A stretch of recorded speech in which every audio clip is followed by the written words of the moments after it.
وَلَقَدْ يَسَّرْنَا الْقُرْآنَ لِلذِّكْرِ فَهَلْ مِن مُدَّكِرٍ، اور ہم نے قرآن کو سمجھنے کے لیے آسان کر دیا تو کوئی ہے کہ سوچے سمجھے۔ السلام علیکم ورحمۃ اللہ وبرکاتہ۔ اعوذ باللہ من الشیطان الرجیم، بسم اللہ الرحمن الرحیم۔ آج ہم سورہ نصر کی تفسیر کریں گے۔ نصر کا مطلب ہوتا ہے مدد۔ حضرت عبداللہ بن عباس کا بیان ہے کہ یہ قرآن مجید کی آخری صورت ہے، یعنی اس کے بعد کوئی مکمل صورت حضور پاک صلی اللہ علیہ وآلہ وسلم پر نازل نہیں ہوئی۔ حضرت عبداللہ بن عمر کی روایت ہے کہ یہ صورت حجۃ الوداع کے موقع پر ایام تشریق کے وسط میں بمقام مینا نازل ہوئی، اور اس کے بعد حضور پاک نے اپنی اونٹنی پر سوار ہو کر اپنا مشہور خطبہ ارشاد فرمایا۔ حضور پاک صلی اللہ علیہ وآلہ وسلم اس خطبے میں ارشاد فرماتے ہیں کہ لوگوں، جانتے ہو یہ کون سا دن ہے؟ لوگوں نے عرض کیا، اللہ اور اس کے رسول کو زیادہ علم ہے۔ فرمایا، یہ ایام تشریق کے بیچ کا دن ہے۔ پھر آپ نے پوچھا، جانتے ہو یہ کون سا مقام ہے؟ لوگوں نے عرض کیا، اللہ اور اس کے رسول کو زیادہ علم ہے۔ فرمایا، یہ معشر الحرام ہے۔ پھر حضور پاک صلی اللہ علیہ وآلہ وسلم نے فرمایا کہ میں نہیں جانتا، شاید اس کے بعد میں تم سے نہ مل سکوں۔ خبردار رہو، تمہارے خون اور تمہاری عزتیں ایک دوسرے پر اسی طرح حرام ہیں جس طرح یہ دن اور یہ مقام حرام ہے، یہاں تک کہ تم اپنے رب کے سامنے حاضر ہو اور وہ تم سے تمہارے اعمال کے بارے میں سوال کرے۔ سنو، یہ بات تم میں سے قریب والا دور والے تک پہنچا دے۔ سنو، کیا میں نے تمہیں پہنچا دیا؟ اس کے بعد جب ہم لوگ مدینہ واپس ہوئے تو کچھ زیادہ دن نہ گزرے تھے کہ حضور پاک صلی اللہ علیہ وآلہ وسلم کا انتقال ہو گیا۔ حضرت عائشہ فرماتی ہیں کہ رسول اکرم صلی اللہ علیہ وآلہ وسلم اپنی وفات سے پہلے سبحانک اللہم و بحمدک استغفرک و اتوب الیک، بعض روایات میں الفاظ یہ ہیں، سبحان اللہ و بحمدہ استغفر اللہ و اتوب الیہ، کثرت سے پڑھا کرتے تھے۔ میں نے عرض کیا، یا رسول اللہ، یہ کیسے کلمات ہیں جو آپ نے اب پڑھنے شروع کر دیے ہیں؟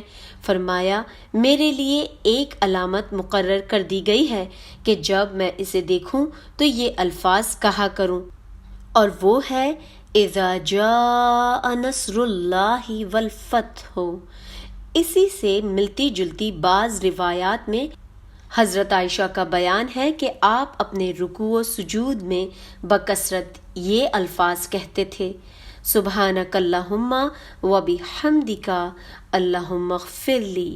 یہ قرآن یعنی سورہ نصر کی تعویل تھی جو آپ نے فرمائی تھی۔ حضرت ام سلمہ فرماتی ہیں کہ رسول اکرم صلی اللہ علیہ وآلہ وسلم کی زبان مبارک پر آپ کے آخری زمانہ حیات میں اٹھتے، بیٹھتے، آتے، جاتے یہ الفاظ جاری رہتے، سبحان اللہ و بحمدہ۔ میں نے ایک روز پوچھا کہ یا رسول اللہ، آپ کثرت سے یہ کیوں کرتے رہتے ہیں؟ فرمایا، مجھے اس کا حکم دیا گیا ہے۔ پھر آپ نے یہ سورت پڑھی۔ حضرت عبداللہ بن مسعود کی روایت ہے کہ جب یہ سورت نازل ہوئی تو رسول اکرم صلی اللہ علیہ وآلہ وسلم کثرت سے یہ ذکر فرماتے رہتے، سبحانک اللہم و بحمدک اللہم اغفر لی، سبحانک ربنا و بحمدک اللہم اغفر لی انک انت التواب الغفور۔ ابن عباس کا بیان ہے کہ اس سورت کے نازل ہونے کے بعد رسول اکرم صلی اللہ علیہ وآلہ وسلم آخرت کے لیے محنت و ریاضت کرنے میں اس قدر شدت کے ساتھ مشغول ہو گئے تھے جتنے اس سے پہلے کبھی نہ ہوئے تھے۔ فتح سے مراد کسی ایک مارکے میں فتح نہیں، بلکہ وہ فیصلہ کن فتح ہے جس کے بعد ملک میں کوئی طاقت اسلام سے ٹکر لینے کے قابل باقی نہ رہے، اور یہ امر واضح ہو جائے کہ اب عرب میں اسی دین کو غالب ہو کر رہنا ہے۔ بعض مفسرین نے اس سے مراد فتح مکہ لی ہے، لیکن فتح مکہ 8 ہجری میں ہوئی ہے، اور اس سورہ کا نزول 10 ہجری کے آخر میں ہوا ہے۔ جیسا کہ حضرت عبداللہ بن عمر کی روایت سے معلوم ہوتا ہے، حضرت عبداللہ بن عباس کا یہ قول بھی اس تفسیر کے خلاف پڑتا ہے کہ یہ قرآن مجید کی سب سے آخری سورت ہے، کیونکہ اگر فتح سے مراد فتح مکہ ہو تو پوری سورہ توبہ اس کے بعد نازل ہوئی تھی، پھر یہ سورت آخری سورت کیسے ہو سکتی ہے؟ بلا شبہ فتح مکہ اس لحاظ سے فیصلہ کن تھی کہ اس نے مشرکین عرب کی ہمتیں پست کر دی تھیں، مگر اس کے بعد بھی ان میں کافی دم و خم باقی تھا۔ طائف اور حنین کے مارکے اس کے بعد ہی پیش آئے اور عرب پر اسلام کا غلبہ مکمل ہونے میں تقریباً 2 سال صرف ہوئے، یعنی وہ زمانے رخصت ہو جائے جب ایک ایک دو دو کر کے لوگ اسلام میں داخل ہوتے تھے، اور وہ وقت آ جائے جب پورے کے پورے قبیلے اور بڑے بڑے علاقوں کے باشندے کسی جنگ اور کسی مزاحمت کے بغیر از خود مسلمان ہونے لگیں۔ یہ کیفیت 9 ہجری کے آغاز سے رونما ہونی شروع ہوئی، جس کی وجہ سے اس سال کو سال وفود کہا جاتا ہے۔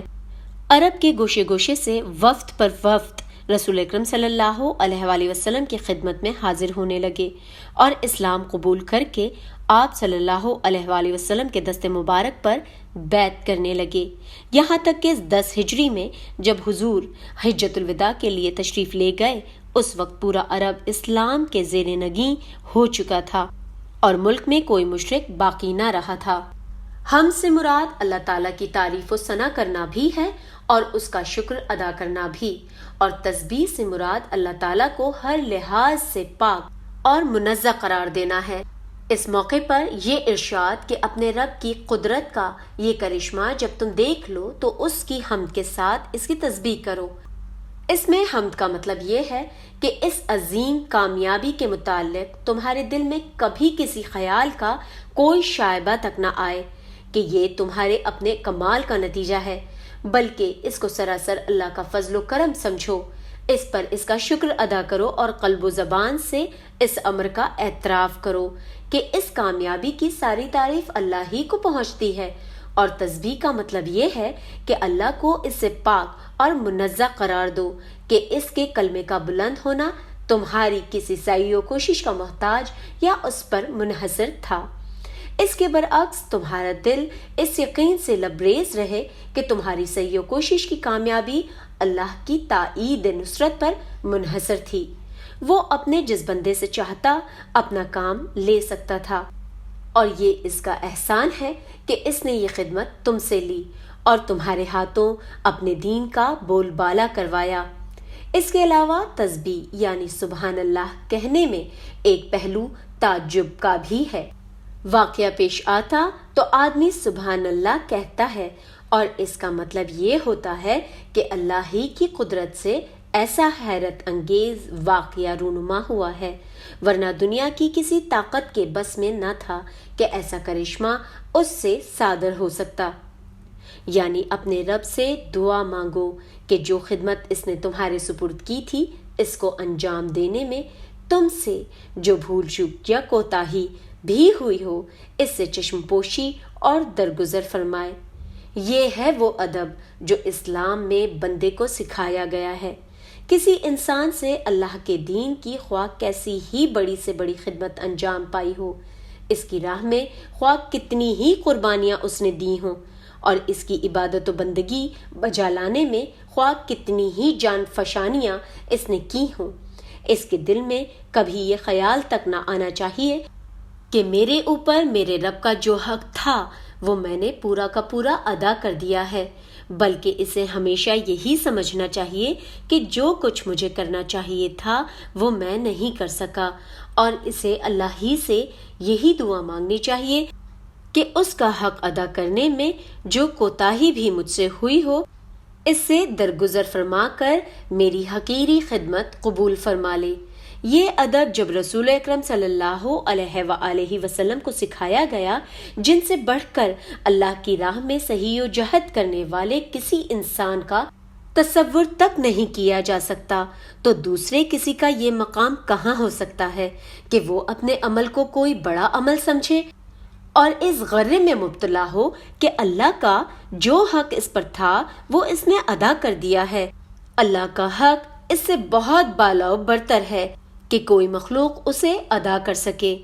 اللہ تعالیٰ کا یہ فرمان مسلمانوں کو ہمیشہ کے لیے یہ سبق دیتا ہے کہ اپنی کسی عبادت و ریاضت اور کسی خدمت دین کو بڑی چیز نہ سمجھیں، بلکہ اپنی جان راہ اللہ میں صرف کر دینے کے بعد بھی یہی سمجھتے رہیں کہ حق تو یہ ہے کہ حق ادا نہ ہوا۔ اسی طرح جب کبھی انہیں کوئی فتح نصیب ہو اسے اپنے کسی کمال کا نہیں بلکہ اللہ کے فضل ہی کا نتیجہ سمجھیں، اور اس پر فخر و غرور میں مبتلا ہونے کے بجائے اپنے رب کے سامنے عاجزی کے ساتھ سر جھکا کر حمد و تسبیح اور توبہ استغفار کریں۔ شکر الحمدللہ۔ سورۃ النصر کی تفسیر مکمل ہوتی ہے۔ اسی کے ساتھ اپنا اور آس پاس تمام لوگوں کا بہت زیادہ خیال رکھیے، مجھے دعاؤں میں یاد رکھیے۔ اللہ حافظ۔